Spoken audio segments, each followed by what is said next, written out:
Inspirational Radio would like to inform you that the views, thoughts, and opinions expressed in the following show are solely the sentiments of the participants of the show. Trivia's Inspirational Radio Network is not responsible for content. As always, thanks for watching and enjoy the show. Hey guys, hope you guys are having an amazing day. Happy Tuesday, happy Tuesday, happy Tuesday. That's right, you are joining your girl Chanelle, Coleman, Wesley. I am so excited. We are on Trivia's Inspirational Radio Network, and let's go ahead and give it some snaps. All right, we are unapologetically unplugged on today, and I'm just doing a little bit of housekeeping, so don't mind me. I'm just making sure that I share this to the audience. I want to see everybody's feeling today. Hopefully you guys can join in and put some of your comments or questions into the chat so that we can kind of talk. Today is an improv day. Life be lifing. Sometimes stuff happen on the cuff, and you just got to be able to make those adjustments. So I'm excited that you guys are with your girl on today. I'm going to make sure that I can keep trying to check the chat in case we have any comments so that I'll be able to cut to those and be able to jump in right on in. So like I said before, I'm your girl, Chanelle Coleman Wesley, and I'm excited about today and our conversation. Before we even get started, this show is brought to you by this book right here entitled Naked and Not Ashamed, the Transformational Devotional Series.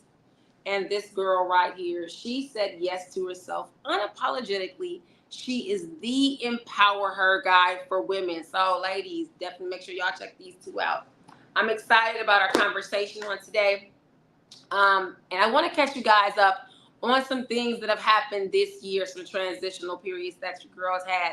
I'm excited that this year I've actually not just taken my speaking domestically, but I was able to actually do some international things. So you girls excited? Yes. I'm really excited. I had an opportunity to connect with my girl T.R.I.V.I.A, and we were able to do some amazing things with Jennifer Marcus and her brand that was over in Johannesburg at the WISA conference. We spent some time both there in Johannesburg and in Cape Town. The WISA conference was a very surreal experience for me. Just being in a space where there were so many just intellectual minds who were contributing to policy, to be able to influence things that were going to impact women in the country of Johannesburg was just really remarkable for me, very remarkable for me. Again, in that space, we had some former ambassadors, UN representatives, speakers, authors, businesses, professors, doctors. I mean, people from all walks of life were really converging in on Johannesburg to be able to make sure that they would have their voice heard on important issues like gender-based violence. And I was excited to be able to lend my voice to it because it's something that I truly believe in as a woman. You know, I understand also being a woman, a survivor of abuse. It was something impactful to me to be able to be there, to be able to share space, and to be able to speak for and advocate for women who may not be able to advocate for themselves. So it was just truly a worthwhile experience, and it's truly just preparing me for my next steps in life. So I was excited about Johannesburg, and not just being there at the WISA conference. It was amazing just to be able to experience being over in the motherland. One really impactful encounter for me was when we first got off the plane. There was a woman there to greet us, and she was saying, you know, like hugging, like, welcome home, welcome home. And to me, that just felt like such a symbolic moment, you know what I mean? Because you don't know how you're truly going to be received. Sometimes you hear stories about how this country may feel about, you know, Americans or Black Americans or different things like that. What I can say is that my reception over there was amazing. I had a phenomenal time. And I know, although we should know intellectually that Africa is not always what we see depicted on TV or in magazines, but it was just a different shock to me being there in the space and seeing like, this is a bustling town. This could definitely be anywhere in the USA. Johannesburg, I was expecting some rural things. I was expecting to be able to have some moments, maybe when we're going into a hut and I'm hearing some, old folklore stories or just some stories on the past and different things like that. And that was not the experience over in Johannesburg. It was an amazing, amazing, amazing trip.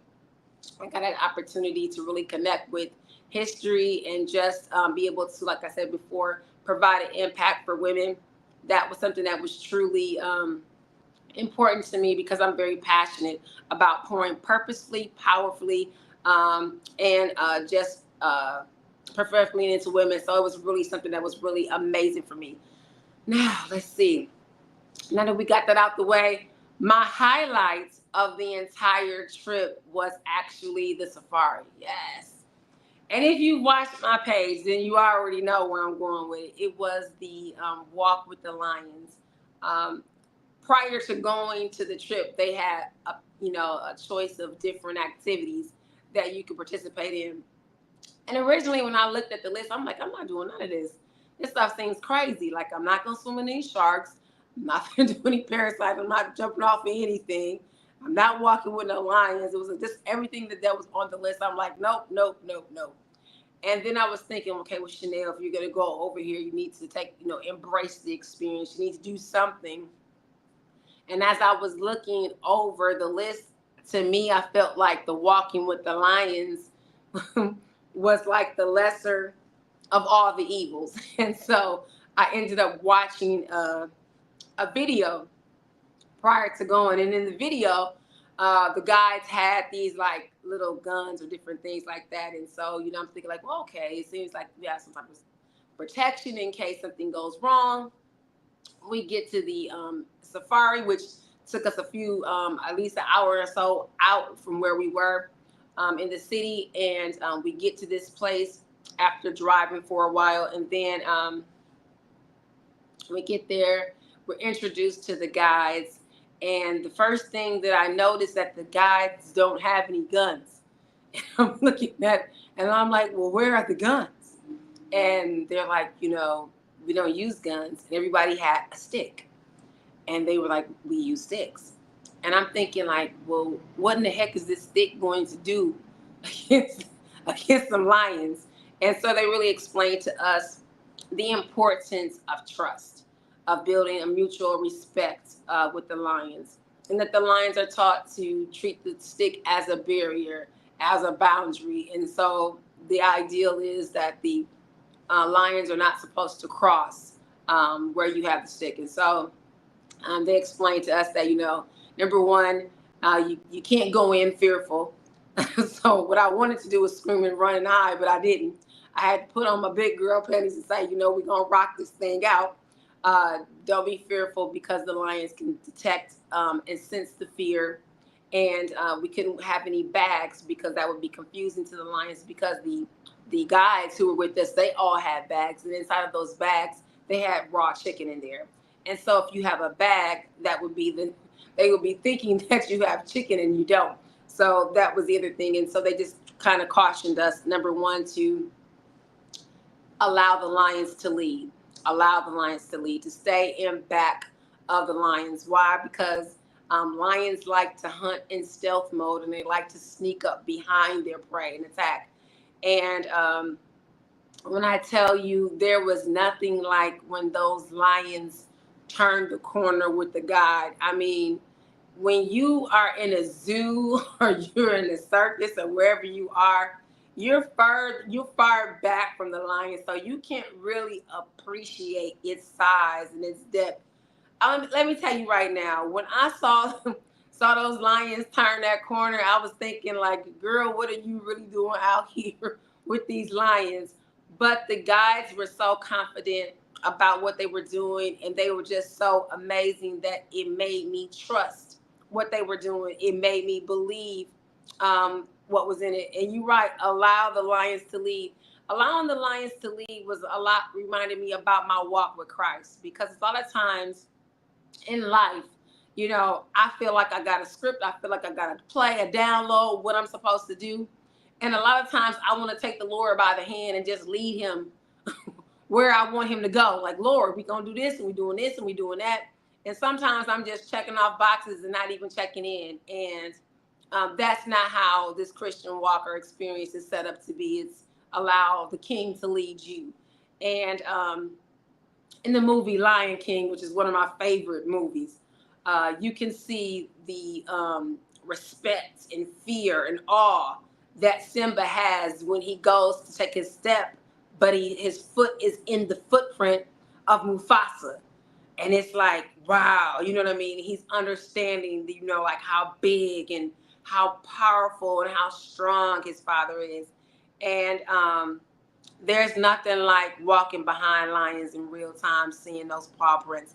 I felt a lot like Simba, and it just made me kind of really check in about my relationship and where I stand with God. And it was just like, just recognizing God's his wisdom, his grace, his provision, his sovereignty, his majesty, his rule, all of those things. And so it was really just a full circle moment. From the moment that we got there walking with the lions, each of us got an opportunity to go out and go out in front and walk behind the lions.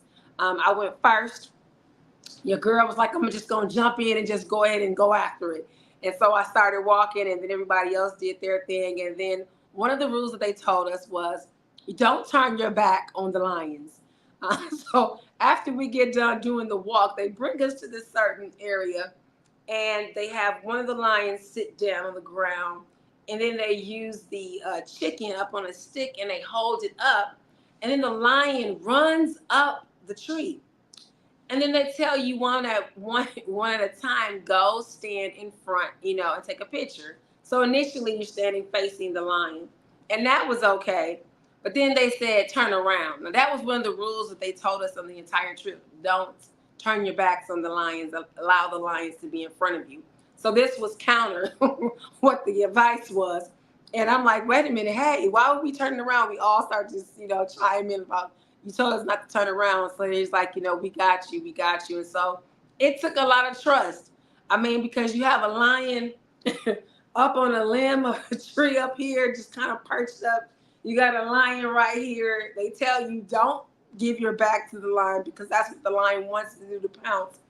And so each of us had to stand there and turn around, exercise some serious faith that the lions were not going to attack us, while we were posed up. And so it really taught me about our dependency, about our faith walk, and what it has to look like. Sometimes we're waiting for all the pieces to seem like they're fit. Sometimes we want the okay. We want the permission slip. We want to see in ahead in real time that, hey, God's going to do this thing. If I do this, and this thing is going to do that. And faith walk doesn't look like that. You just got to do it in spite of, and just trust that God will do it as you're continuing walking. And so, like I said, it was an experience like none other. And so we did that. And like I said, we had the guides, and it was several men, and they all had sticks, and they all gave us sticks. And when we went to go to the other side of to the safari, we went, and there was only one young lady. And I mean, the girl was young, and I say the baby was really petite. And we're asking her, like, well, where's your stick? And where's the rest of the people? And she's like, it's just me. And I don't use any sticks. And we're like, you don't use any sticks? And so the lady is like, no. And so she explains that, it's by cultivating and building a relationship. And so she's become so in tune with them that she can kind of pick up on when it's a good time to go in with this cheetah and when it's not. There was one particular cheetah who she said at times would size her up, looking like, I think I can take her. But the cheetah wasn't prone to do that when there were male companions inside of the tour. So she just said, that particular cage I don't go into unless there's men with me. But if there's not any men with me in the tour, then I don't go into that one. So the cheetah that we ended up spending some time with was called Blue. And she was amazing, beautiful. When I tell you, we're inside of the gates with, with the cheetah, with the gate locked. Like I said again, a lot of trust was being displayed on this trip. And but it was a beautiful moment. We got to pet the cheetah. The cheetah actually licked our hands Didn't bite it. I have all my fingers. Nothing is missing. And so it just showed me that, faith without works is dead. It's one thing about saying we do this or saying that we do that, but we have to be willing to put that action on that thing. So that was something that was really, really an amazing part of the journey. And last but not least, my trip to Cape Town was amazing. When I say I loved it, I loved it. Out of between Johannesburg and Cape Town is definitely my favorite. I plan on definitely returning there. And it was just the sights. I mean, beautiful mountains. I mean, the beaches, the ocean. I mean, it's like nothing else. They brought us up to this really high pinnacle where you have like the various mountains. They're all kind of lined up back, one, two, three. Um, and you can just see all the sights of the town. When I tell you, it was just such a beautiful view. You had the ocean in the background, you had the sand, and you had the buildings and the mountains and the blue sky. I mean, there was nothing like it. So I just have to say that, nothing like that. I definitely want to encourage you guys to go check out Cape Town. And if you do, make sure you hit up Giraffe Tours. Those were our tour guides, and they did an impeccable job the entire time that we were there. So shout out to them.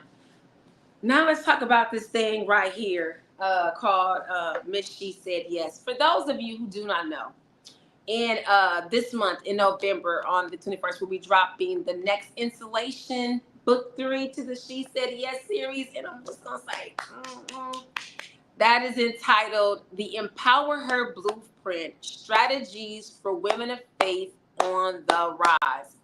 I'm going to say, ladies, if you're looking for something that's going to give you that pep and that step, that's going to give you some affirmations, give you some personal declarations, give you some empowering words, give you a soft check, give you a good hug, that's going to affirm you, that's going to love on you, that's going to make you feel like, sis, you are amazing, you can do this, you got this, but at the same time, be able to hold you accountable, then you want to make sure that you pick up and pre-order She Said Yes, the next installation, which is the Empower Her Blueprint, Strategies for Women of Faith on the Rise. The ebook is currently on available on sale at on Amazon. And if you want to get an autographed copy, then please make sure that you hit me up, Chanelle Coleman Wesley, and you can DM me, and we can definitely talk, and I can get you an autographed copy and a special treat or a special prize for those of you who are ordering the book directly through me.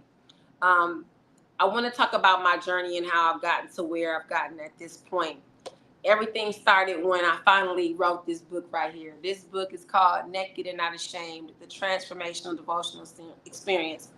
What I loved most about this book is that I share pieces of me, of who I am. I think sometimes when we are, especially in a spotlight, we want to tend to show the good parts, and where everything seems polished and everything seems like it's, you know, going well and nothing is going wrong. But that's not what I share in this transparent devotional. I share my good, I share my bad, and I share my ugly. But not just that, I also share stories, familiar stories from women in the Bible, her experience, and how her experience related to my own experience in my life. And then I also connect the reader because she has her own experience too. And so I wanted this book to be something that was able to help a woman kind of deep dive and get into the layers of who she is and why she is, and allow her to process. I wanted it to have actionable steps for her to take. I wanted it to have journal prompts, and I wanted her to be able to write what she was feeling and what she's experiencing, and how she can apply, the principles that are taught in throughout the various chapters. And so it was something that was really heartfelt and meaningful to me, and I felt like it was my most vulnerable work to date. And the reason why I feel like it's my most vulnerable is because, like I said, I show my good, I show my bad, and I show my ugly. Because I recognize that at times, sometimes this girl right here, yes, her, she can be the problem. She is her biggest asset, and at the same time, she can also be her biggest liability. And so being transparent about that, helping women to be able to process. Sometimes we're going and we're healing through trauma, and sometimes we're wearing masks because we don't want to deal with pain and grief and various things that have let us down, and even points and periods where we may have failed or we have fallen short. And so this book is something that's designed to be a comfort to women. It's designed to be able to help women to unpack their own experience. It's also designed for the women to encounter Christ. That is the central theme that runs throughout the current of this book. It talks about how this woman's life was prior to her encountering Christ, and then after she encounters him, what happens and how her life goes after the encounter, which I think is important. And I also share my encounters with Christ. So what my life was like when I was running and I was on the battlefield, times when I got off the battlefield, was on the sidelines, time when I started putting on the opposing team's jersey and rocking with that. And so it just kind of gives all of that, all of those various pieces, and all of those things are me, and all of those things are what I have from my history and present tense of things that I'm going through or things that I've experienced. But it's something that's meant to be able to be an aid to another woman. Sometimes when you're in a fire and the house is getting ready to collapse, and you make it out of the house, and you are intact and you have your life, people are like, well, hey, how did you do it? How did you get out of that fire? We want to hear that story. Why? Because other people may be in the fire too. And so this book is like a survival guide, telling women, how I made it out of the fire, how the women in the Word of God made it out of their fire, and how the reader who is reading this, how she too can make it out of the fire. So again, this book right here is always going to be sentimental to me because she is my first. And again, she's my most transparent read to date because I was willing to get verily naked and not feel ashamed. And that's where where the title came from, naked and not ashamed, for two parts. One, because when you are being so transparent and so authentic and so unapologetic and so real about your experience, it's just like stripping down your clothes and standing naked in front of people. And when you're doing that, you want to be able to feel as if your nakedness is going to be well received. And, I couldn't think about so much so how it was going to be received versus the fact that I'm saying it and that I needed to be not ashamed in my nakedness. And so being willing to have transparent and uncomfortable conversations.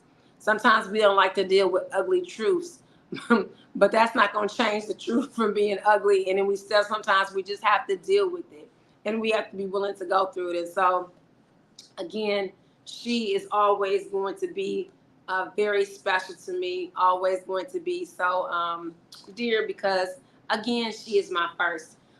Naked and Not Ashamed is available on Amazon. But again, like I said before, you can definitely talk to your girl, hit me up on DM, and I'll be able to make sure you get an autographed copy. I wanted to also, read a snippet, just a snippet out of her. So we can kind of get a feel of what she's like. The first story is day one. We talk about Adam and Eve in the garden with the serpent, because I felt like that was important because as women, sometimes we can be introduced to snakes and not recognize that they're a snake.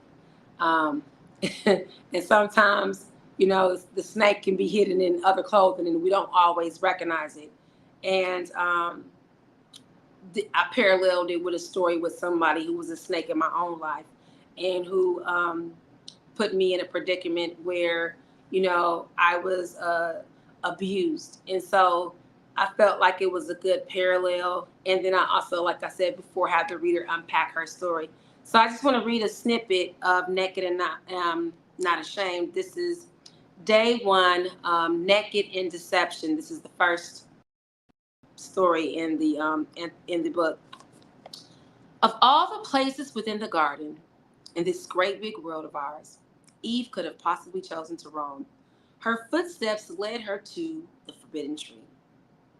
It stood there in all of its majesty, its marvelous branches with glorious leaves that seemed to wave in the sun. Uh, they're my eyes. Hold on a second. Its exquisite bark was artistically designed with engravings that could make Picasso, Da Vinci, and Michelangelo throw down their paintbrush. The outstretched branches were adorned with ripe, succulent fruit that hung from its luxurious limbs. In a word, it was magnificent. Standing there in all its regal glory, the tree of knowledge of good and evil. Amazed, she began to wonder how a tree this extraordinary could be forbidden. Satan knew that it was his time to act. It's hard to imagine, but before the curse, the serpent was one of the most beautiful creatures made. That's why it was chosen as Satan's medium. The Bible does not record every word like a court transcript, only the highlights. So I imagine this conversation between began with flattery and playful banter, like all conversations with quote unquote snakes. The controversy, however, began with this simple question: did God really say you can't eat the fruit of any tree in the garden? The question sounded so incredible. It prompted her to provide a response.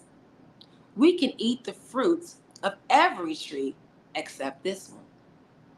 The serpent perched itself up as its magnificent wings dazzled in the sun, and its tail casually lay in between the tree's branches. Its scales glistened as it sat there, leisurely eating the forbidden fruit, with seemingly no consequences.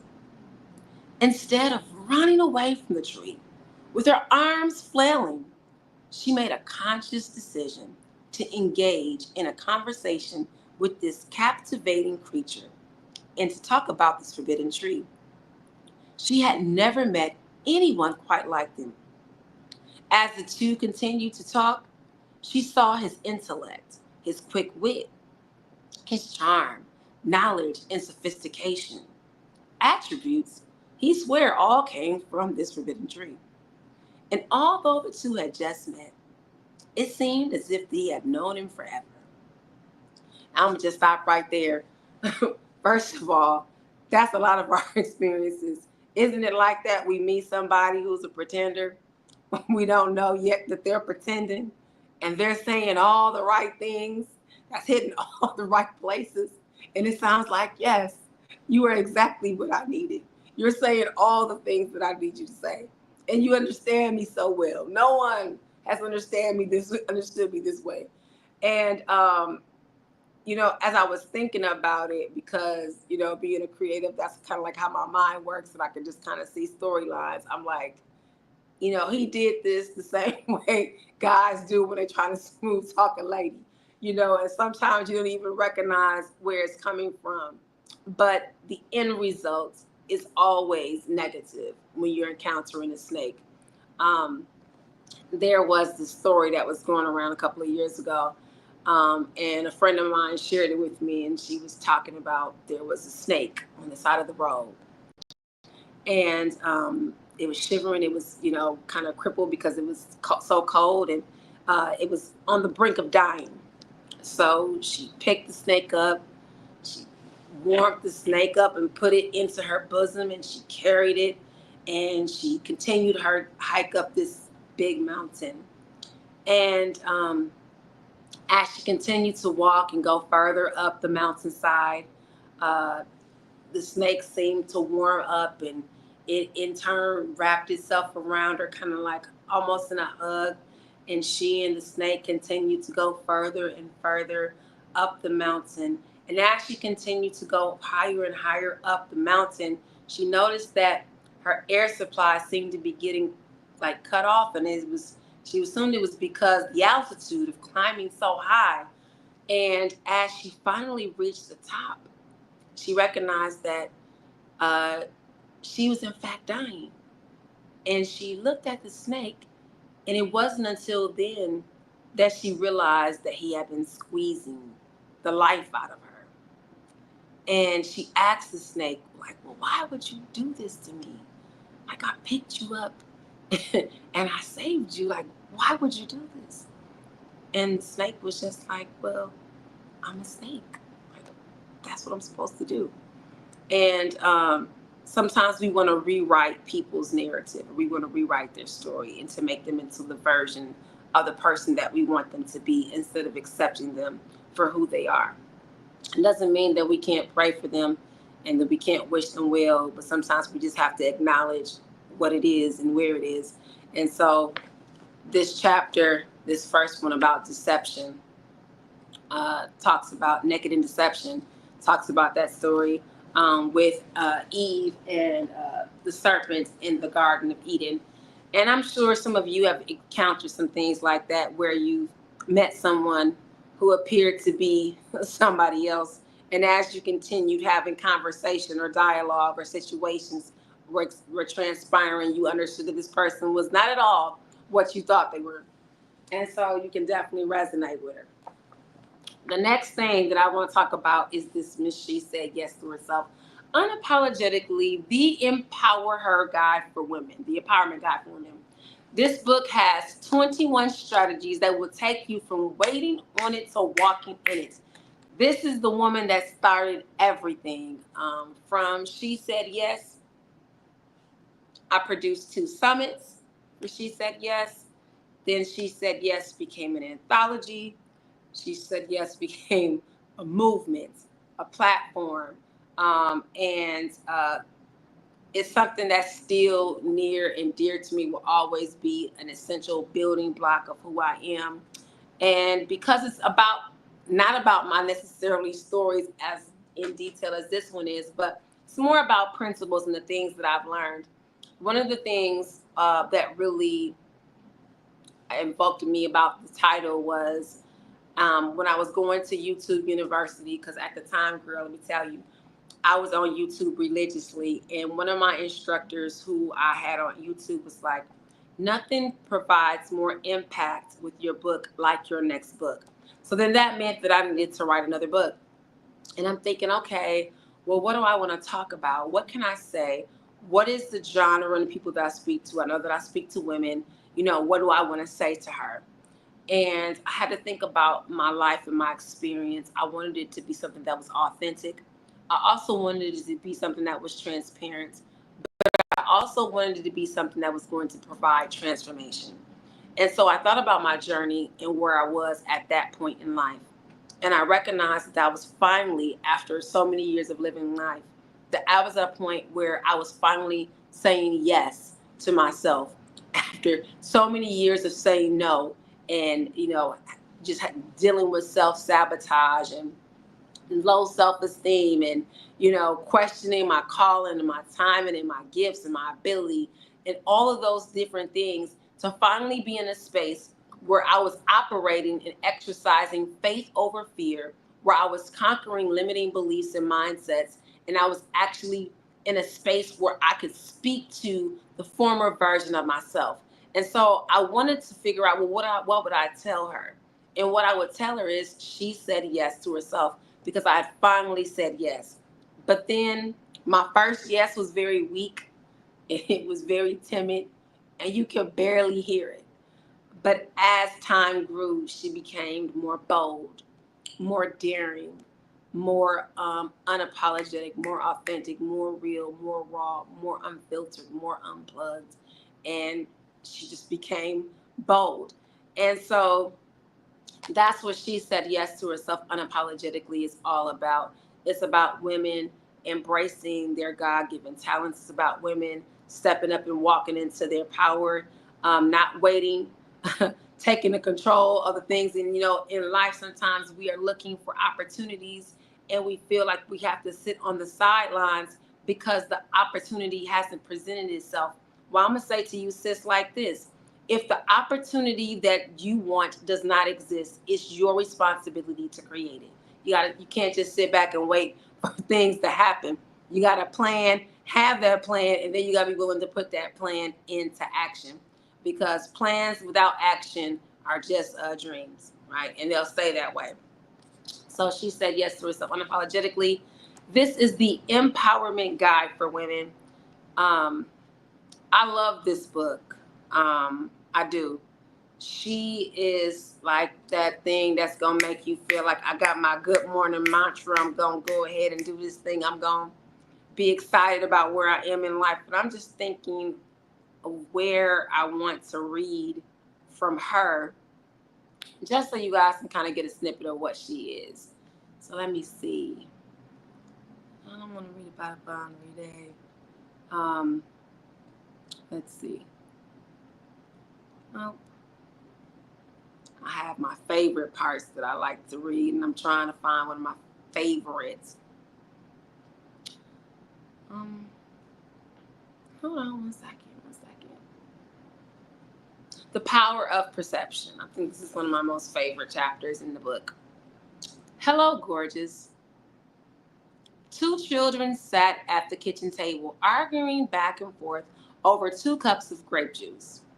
It's mine. It's not fair. You have more than me, Kimberly whined.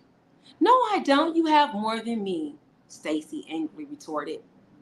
You have more, one girl shouted. No, I don't. You do. The other one screamed as the 2 girls pulled the orange juice back and forth across the table. The commotion was momentarily interrupted by the entrance of the girl's mother, who entered the room at this time to find out what the commotion was all about. Girls, I can hear you arguing in the living room. What's this all about? It's Stacy's fault, Mom. She's taking all of the juice, the little girl cried. Mama. It's Kimberly's fault. She's not sharing. She has more than I do. Irritated by the growing disturbance, the woman picked up both glasses and carefully inspected the contents as she held them up in the air. Finally, she placed both cups back on the table and made this startling revelation. You're both right.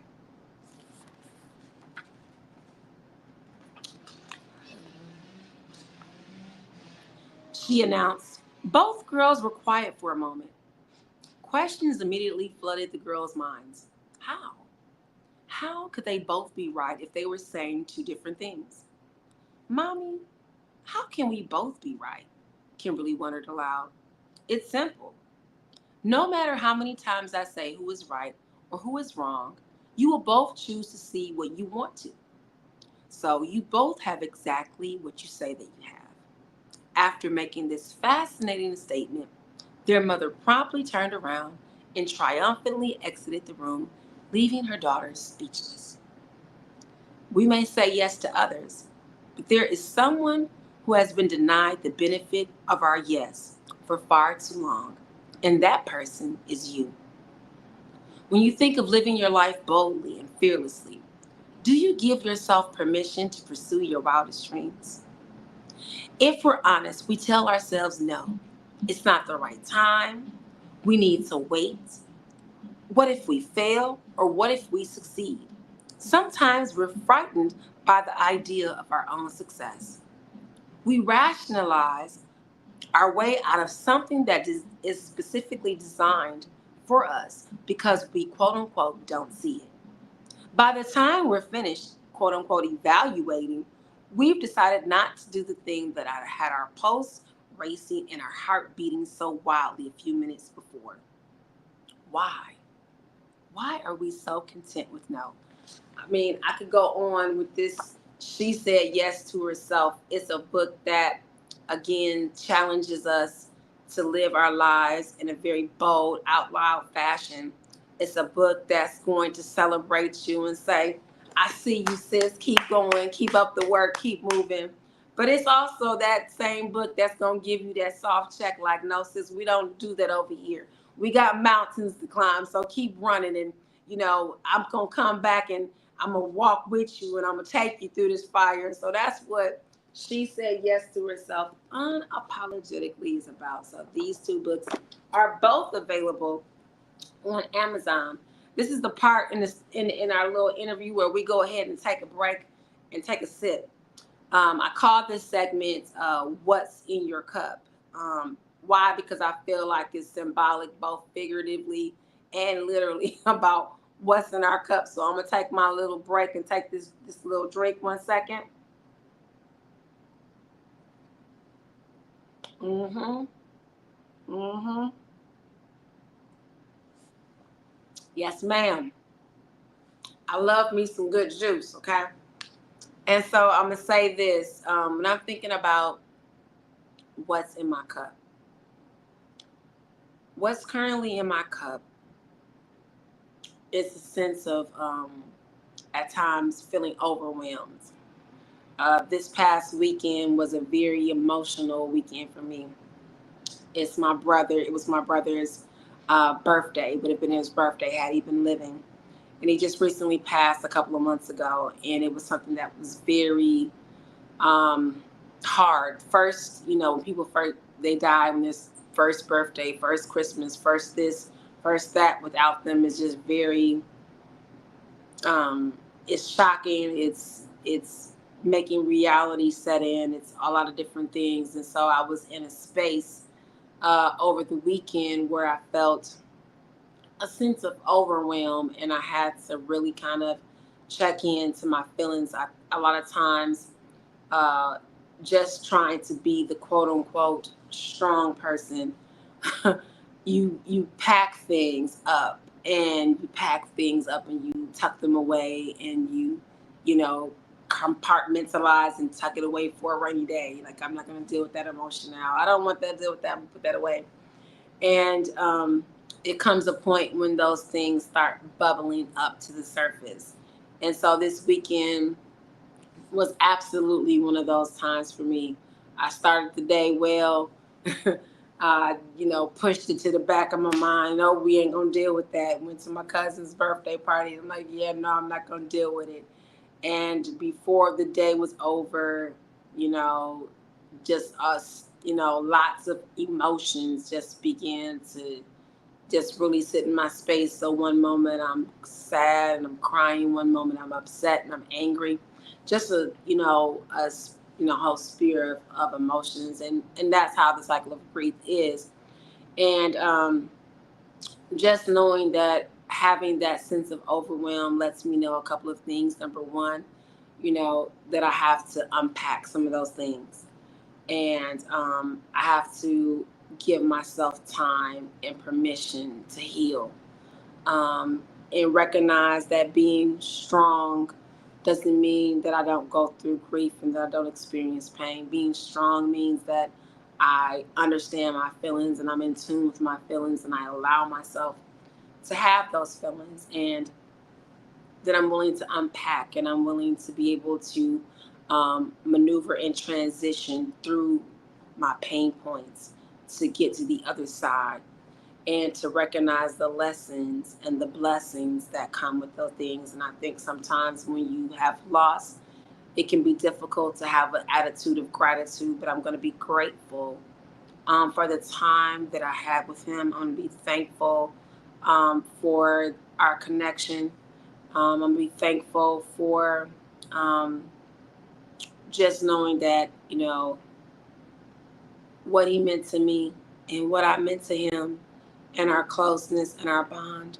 And that's something that'll never change in time or space. So that's something that's in my cup, the sense of overwhelm, but it's something I'm also releasing.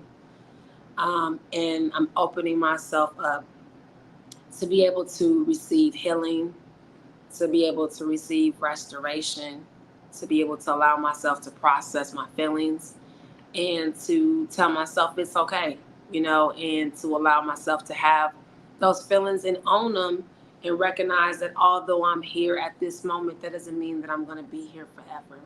That this is just a part of transition. So, a part of moving to that next step and understanding and embracing the challenges that life gives us. It gives us some beautiful moments, but it also can give us some very challenging moments. And those moments provide to us moments of transition where we have to move from one space or one point to the next. And so I'm just receiving that. So what's in my cup? And I don't know what's in my cup. I mean, I told you what's in my cup. I don't know what's in yours. So feel free to drop in what's in your cup, whether it's your gratitude is in your cup, maybe healing is in your cup, maybe loving yourself completely is in your cup. Maybe you're releasing frustration that you have tucked into your cup. Maybe feelings of, judgmental, whether you were just being judgmental about yourself or others, whatever it might have been. What's been in your cup? I'm going to go ahead and pause and take that next sip.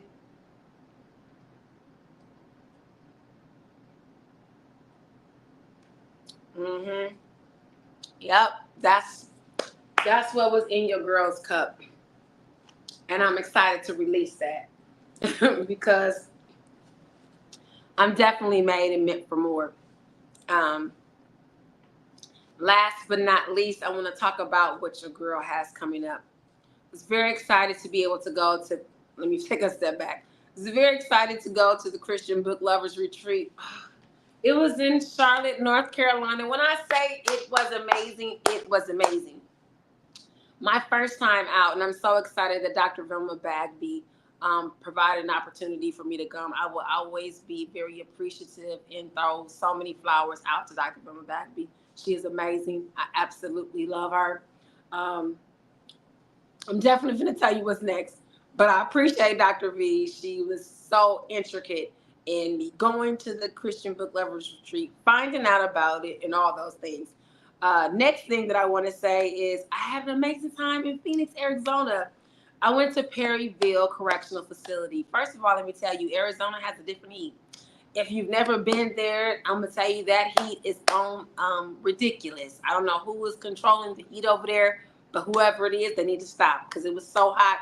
Your girl felt like she was on a plantation in the 1800s picking cotton. It was that kind of hot outside, and I just didn't like it at all. But I loved what we were there for, and I loved what we were supporting.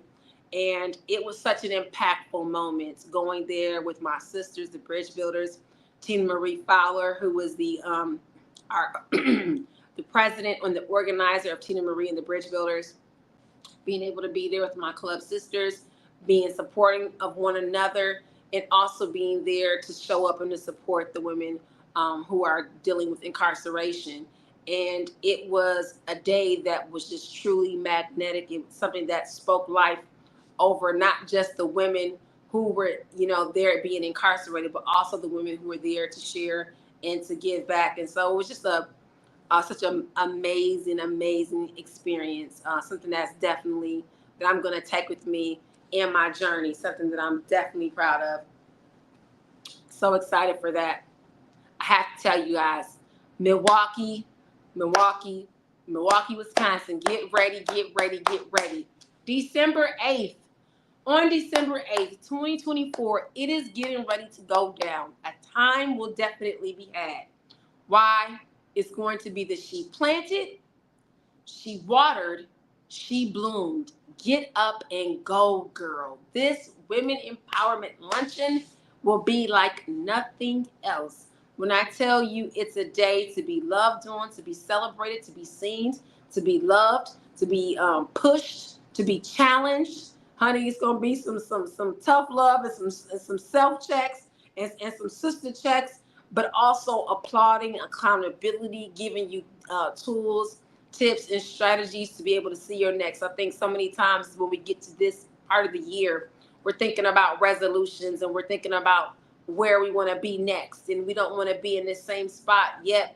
We don't take action to be able to have a different outcome. And the definition of insanity is doing the same thing but expecting a different result.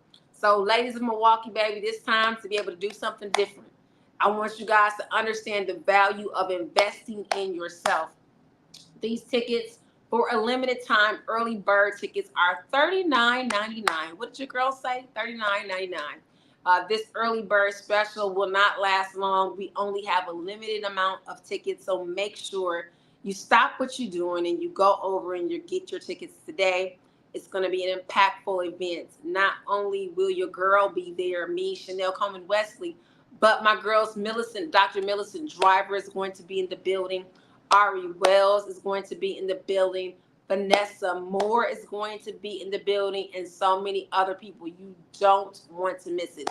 What would be a day without empowerment, without being celebrated, having an amazing time, great food?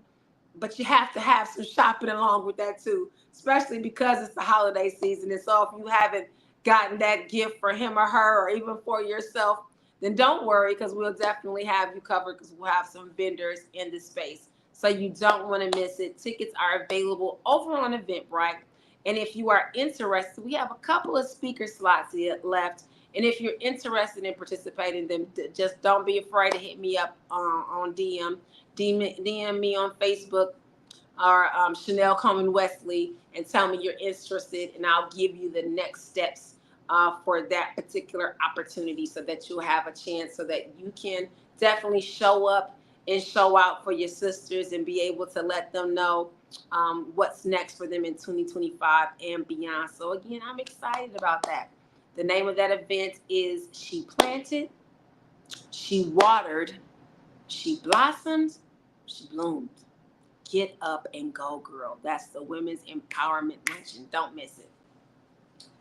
Before we get out of here, I'm going to leave you guys with 2 of these affirmation cards. Not only does your girl do books, but she does affirmation cards. So let's check these 2 things out. I'm going to tell you what it says. This one says, push, it's in you. P, I love acronyms. P, perseverance is developed under pressure. U, unshakable faith. Unshakable faith unleashes our greatest potential. Let's see. The lighting here is terrible, y'all. I think that's S. Yep. Setbacks are preparing you. Setbacks are opportunities for setups. And H, healed or hostage, you choose. So either one way or another, you're gonna come outside of that trial. You gotta choose which way you're gonna come out. You don't choose your storm, but you do choose the way you come out of it. Last but not least, get up, sis. G is grow through what you go through. Sis, don't miss that. E, elevation requires a sacrifice. So back in ancient times, when they had sacrifices, they would have some sacrifices that would allow certain pieces to be placed on the altar, other pieces discarded, but then there were burnt offerings. That means that the entire sacrifice had to be consumed on the flames. I'm going to tell you like this. Everybody wants the favors and the blessings of Abraham, but nobody wants to put their Isaac on the altar in order to get it. T. Talk to yourself, not as you are at this moment, but who you were created to be. You unapologetically walk in God's divine design plan for your life. And last P, perseverance will require you to push past your pain in order to access your purpose. Sis, I am hoping that you guys have an amazing day on today. That's just about all of our time. I want to thank you guys for tuning in to Unapologetically Unplugged, right here on my girl T.R.I.V.I.A Inspirational Radio Network. Make sure you guys check her out, that you go and like the page, that you go and follow, that you go subscribe. Don't forget to hit my page as well. If you know of something that was in this and you like, what somebody else needs to hear this, make sure that you comment, like, and share. And again, don't forget to grab those tickets. It's definitely a must-do. They're available on Eventbrite. And I think that's about all of our time. Again, this episode was brought to us by her right here, Naked. Sorry, she said yes to herself. And Naked and Not Ashamed. And don't forget, my new book is getting ready to drop. It's entitled The Empower Her Blueprints, Strategies for Women of Faith on the Rise. Don't forget to pick that up. I hope you guys have an amazing Tuesday. And just like that, y'all, we out of here. Bye.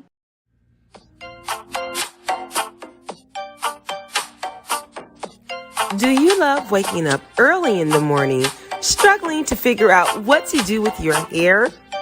We've all had our share of bad hair days. Are you ready for a change? Lock it and love it.